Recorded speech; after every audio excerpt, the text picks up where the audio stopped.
Now, I have the honor of presenting Dr. Rubina Shaikh, who is important leader of the World Sindhi Congress, located in London, and she will tell us about the present situation of the Sindhi people of the in the south of Pakistan, and their relations with the Baloch issue, their relations with Pakistan as a country, the history of the Sindhi nation, and what they believe the United Nations also can do for them.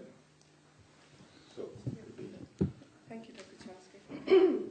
Looking at the history of so-called independence of Pakistan, more than 60 years, Pakistan military establishment has adamantly maintained its dominance intact. The insistence on status quo and the refusal to negotiate even a little on sharing the power has created the chaotic state named Pakistan. Pakistani state, that is the government, military, and the ruling elite, involved in all kinds of violence against its own people as well as other people across the border.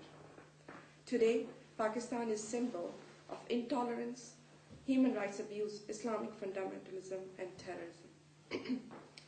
Pakistani establishment has never shown any sign of willingness to negotiate in a peaceful manner. It has always resorted to violence, be that against Bangladeshis in 1971, Balochis in 1947, 1973, and current operation on Balochistan, or Sindhis in 1983, 86, and 90s. State violence continues against Ahmadis, Christians, Shiites, and Hindus every day. It is virtually impossible to go over the list of human rights violations occurring in Sindh and Balochistan. However, I would like to briefly go over a few examples of violations of human rights and inflicted on people of Sindh and Balochistan. Violation of right to development of indigenous people and indigenous nations. Unemployment rate is at its peak in Sindh and Balochistan. People are resorting to suicide and crime, and drug addiction is at a rise. Today, 70% of Pakistan budget goes into defense-related expenses. Pakistan will increase its defense spending by 17% in 2010-11 fiscal year, which is 442 billion rupees, which is equal to $517 billion, up from 378 billion in 2009-10. To justify such a huge defense expenses, Pakistan engaged in regional wars. On one hand, Pakistan is spending billions in nuclear bombs, and on the other hand, people of Sindh and Balochistan are dying out of drought and famine. Unequal allocation of financial resources throughout the years, despite the fact that the Sindh remains the largest contributor to the country's federal income, the province is currently bankrupt and unable to carry out its day-to-day operation, not to speak of any meaningful development. While the oil-rich districts of Sindh make a significant contribution to the national economy, the locals continue to live in abject poverty.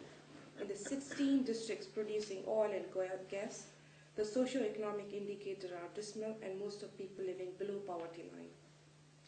One of the key issues faced by the indigenous Baloch nation is the fate and future of Gwadar port, a strategic port whose development will either unlock the riches of Central Asia or plunge the Pakistan in savage and potentially terminal civil war. Because yet Gwadar is another example of a project where the local population or indigenous population's welfare is not taken care of. The displacement of people, the resulting demographic changes, the environmental damage, the onslaught of Baloch people areas or non-Baloch people in Baloch areas, and federal government direct deals with Chinese and other international agencies without asking the will and stake of indigenous Makanis or Balochis.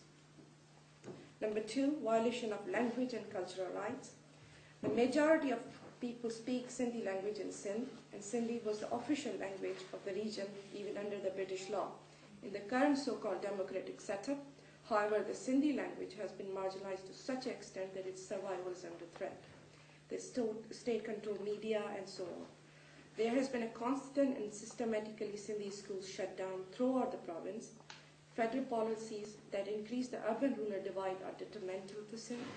The gap has been a central factor for many social conflicts in the province, resulting in the deaths of tens of thousands of people. Furthermore, Sindhi Sufi thoughts, which are more secular in character than the Orthodox Islam, have been systematically threatened as the state engaged in itself in a pan-Islamic propaganda.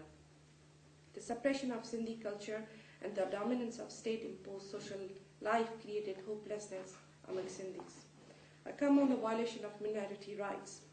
The current setup in Pakistan thrives on religious dogmatism and intolerance.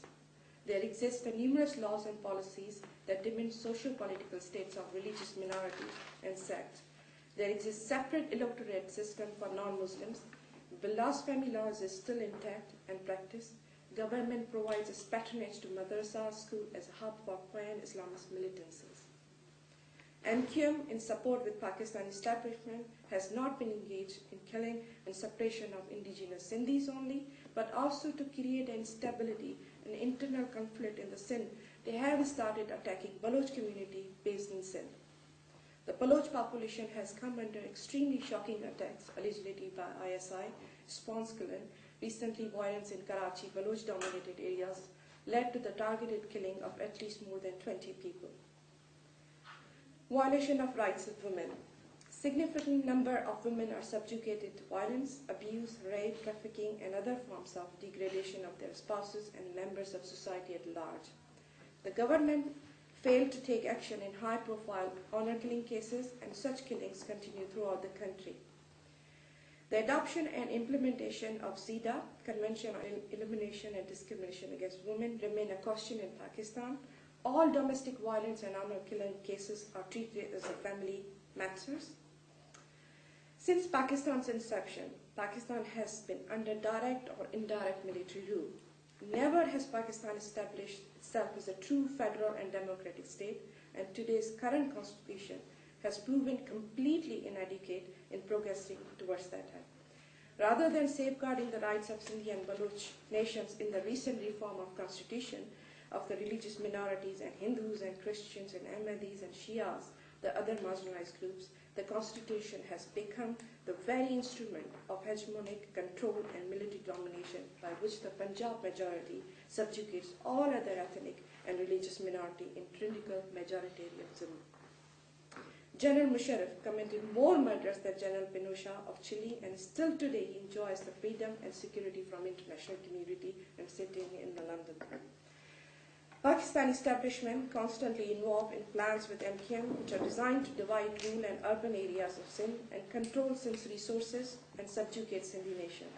Some of examples of these systematic plans to control Sindhi nations are construction of mega projects over River Indus, manipulation and demographic changes in Sindh and Balochistan to convert their indigenous population into minorities, manipulating historical nations' homelands and their boundaries, misappropriation of national resources, theft of water, etc., and abolition and discrimination of Sindhi and other national languages in favor of Urdu. Such violations, repeated and constant betrayals of Pakistani establishment has created a serious dilemma for the people of Sindh, who seek equal rights and prosperity for their region by peaceful means only. Self-defeating behaviors are increasing among our people of Sindh and Balochistan, manifest in the rising rates of suicides, intertribal clashes, and violent crimes, drug addiction, and violence against women. Needless to say that hopelessness and self-defeating behaviors are dangerous and end up in violence itself. Pakistan is a state of denial existence of its nations. Just 6 months ago, hundreds of thousands of Sindhi nation has stood for their rightful struggle called Freedom March.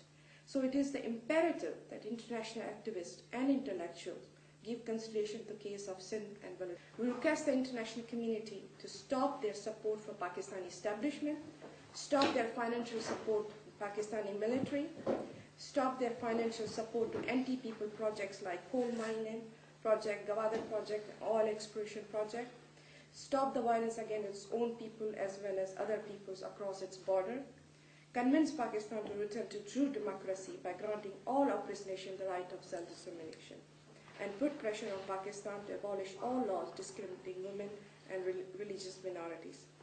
Thank you very much.